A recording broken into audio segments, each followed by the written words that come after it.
Here we have the legendary Beyerdynamic DT 990 Pro open back studio headphones.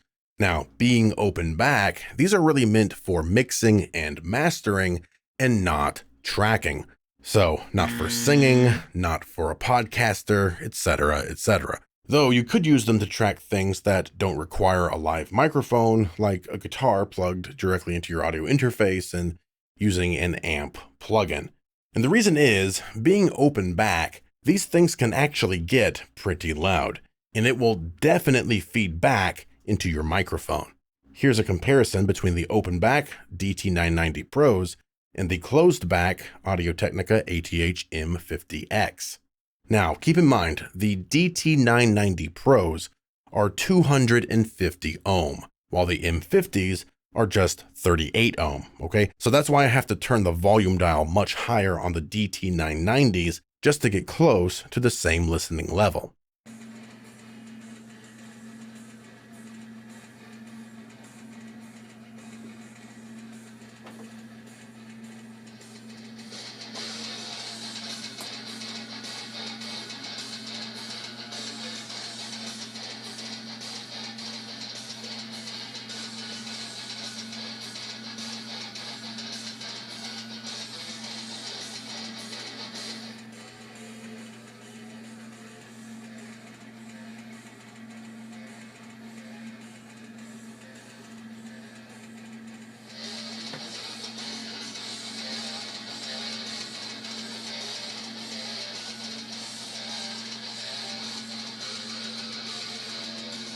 So that's a huge difference, right? And that's why you wouldn't want to use these around a live mic.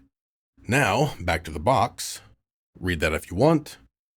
As mentioned, these are 250 ohm, so you'll need plenty of volume to run these, and not every audio interface can. Let's pull everything out of the box. We got a couple paper inserts that no one's going to read, and a carry bag. Let's pull the cable out of here and check out the phones. So this is an 1/8 inch or a 3.5 millimeter plug, and it comes with a 1/4 inch adapter.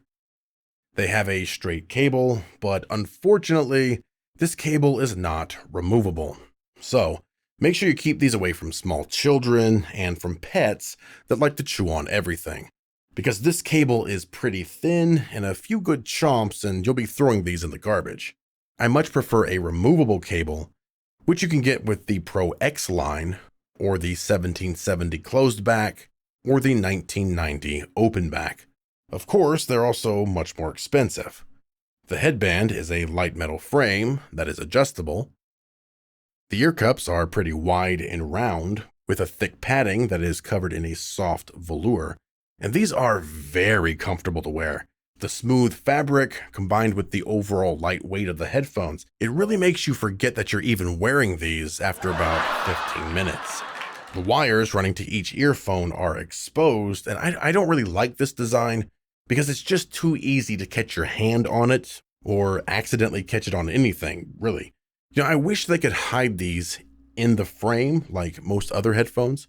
But of course, adding plastic to hide this adds a little bit of weight, and my guess is they wanted to keep things as light as possible.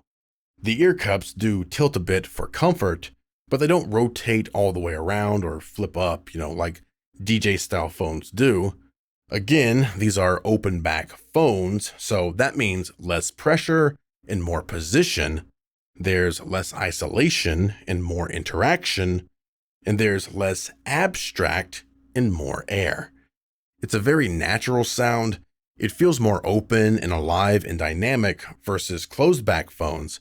They have a very wide frequency response of 5 Hz to 35K, so very, very detailed. And you can pick things out of a mix. You can hear positions and panning much better. It really kind of feels like being in a room, but you're just using headphones. Of course, you can make this even more realistic by using a headphone virtual mix room, Waves NX or any of the others. And because these headphones are very standard in the studio, most of these plugins will have a 990 profile. Now, while the frequency response is very wide, it's not exactly flat. There is a boost in the low end and the top end, but it's not the same thing that happens in closed back headphones. Because these are open back and the sound is freely flowing out of the headphone instead of being contained. That boost in the low and the top actually kind of brings them up to something that sounds almost like you're listening through speakers in a room. It is pretty weird when you take off your headphones and switch to speakers and the tone and feel are exactly the same.